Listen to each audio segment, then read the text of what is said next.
So today we're going to go ahead and look at what it takes to replace the shoes from our footboard or footplate here. This one is out of a Hudson shell, so we'll start with it first. We're going to go ahead and loosen up this little 7/16 bolt there so we can slide this guy up and down. Get that out of our way. Slide it up so we have access to our 4 screws. Just those 4 screws right there is what holds on the shoe to the footplate. And it's also, if you go ahead and loosen those screws, so if you loosen these 4, you'd be able to change the toe angle on the shoes. So look in here, you could adjust the heel in or out, or the toe in or out on these set of shoes here. So to just replace the entire shoe, you would just remove all 4 screws here. And there you go, your shoe's off. If you want to remove the actual shoe from this BatLogic foot plate here, then it's another 4 screws right there. And really important note, these screws do have a thin little layer of grease on them, just a tiny bit. Here we roll in fresh water, but if you roll in salt water, you especially want a lot of grease on here. They will corrode into themselves, and it's really easy to strip these out and then destroy the shoe trying to get them off. So you can just take out your little screws there, and every time you pull them out, just coat them with a little thin layer of grease.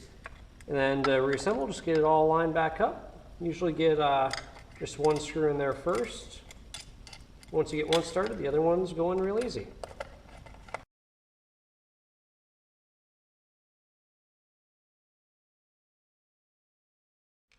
Now all 4 of those are sunk back up again. Now it is really just good maintenance practice to go through about once a month or so, pull the foot stretch out and check these screws, make sure they haven't come loose on their own. They will occasionally come loose, and you'll start to notice that your shoe's getting a little bit loose, and eventually your shoe may just come off one day during practice. So they do work themselves loose if you're in fresh water. Typically if you're in salt water, they'll just corrode themselves in place if you haven't applied any grease. Next we'll go ahead and look at how to do this on a Vespoli foot stretcher. So the Vespolis are just a little bit different. Your shoe height adjustment here is actually just to remove these 3 little, what do they call, I think finger nuts, and then a little wing nut in the center here. You notice you do have little lock washers on there to help prevent these from coming loose on their own. Something you should check each day before you get in the boat, before you go out and row for practice. Make sure all 3 of those are tight.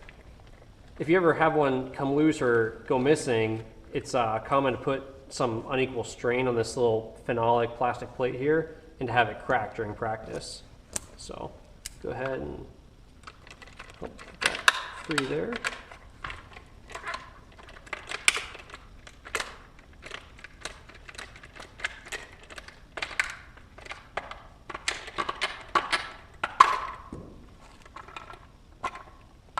And so to change the shoe height, you just pick a different hole, and you can have your shoes lower, shoes higher. So that's your shoe or heel cup height in relation to your seat that you'd be changing there. As far as replacing the shoes, really similar design, just 4 screws. You can just break free those 4 screws there.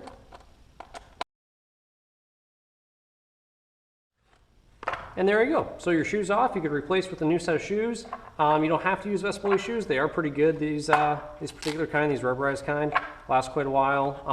Otherwise, H2O makes some good cheap shoes, and there's a lot of different shoe companies out there. Again, same thing. Really important to make sure that you have a thin little coating of grease on these screws so they do come out nice and easy.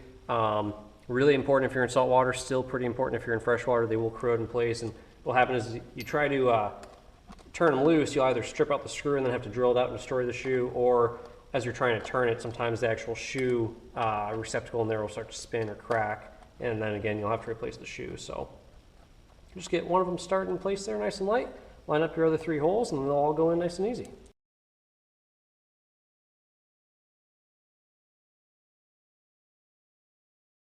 So we found our last little screw there. And these screws, if you do lose them, Ace Hardware is a good place to get them. Just make sure you're buying stainless steel 3/16 grade or 3/16. There's 304 stainless steel and 3/16. Get the 3/16 grade, and they're pretty cheap. But Ace Hardware is a good bet. Maybe Home Depot, but usually not stainless steel at Home Depot. So they're all stunk back up, a little bit of grease on each of one of them. And at least as of making this video at this time, Hudson and Vespoli use the same exact screw. So if you just have stockpile 10 or 15 of these extra guys. You can use them on all different types of boats. They're usually all the same on different manufacturers of shoes. So our shoes are back on the shoe plate. We'll go ahead and put that back on the foot stretcher, and we're going to set the height right in the middle of all those there. If we had an athlete where we wanted to lower their shoes, we could just go ahead and pick the top hole and slide the shoes down there. We'll go ahead and put our lock washers back in place.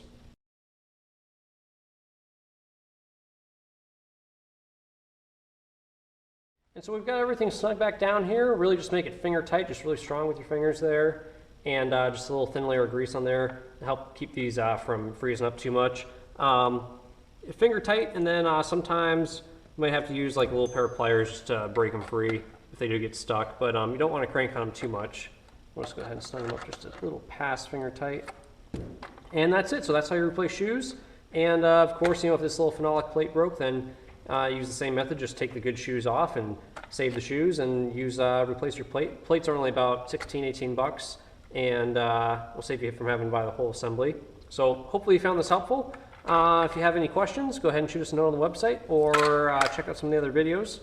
And one last note, this is how you change your shoe angle on a Vespoli here. So undoing these little screws right here would, and moving this down would change the angle of the foot plate within the boat. And then on your Hudson, it's a little quicker, a little simpler adjustment. Just by undoing this guy here, you can slide this bar up and down, and that would change your overall angle in the boat. And then your height adjustment is a little simpler too here. It's just one screw. Undo that screw and you can slide your shoes up and down along this hairpin or that U-bolt there. So hopefully that was helpful. Like I said, any questions, shoot us a note on the website. Check out some of our other videos. And thanks for watching. Good luck.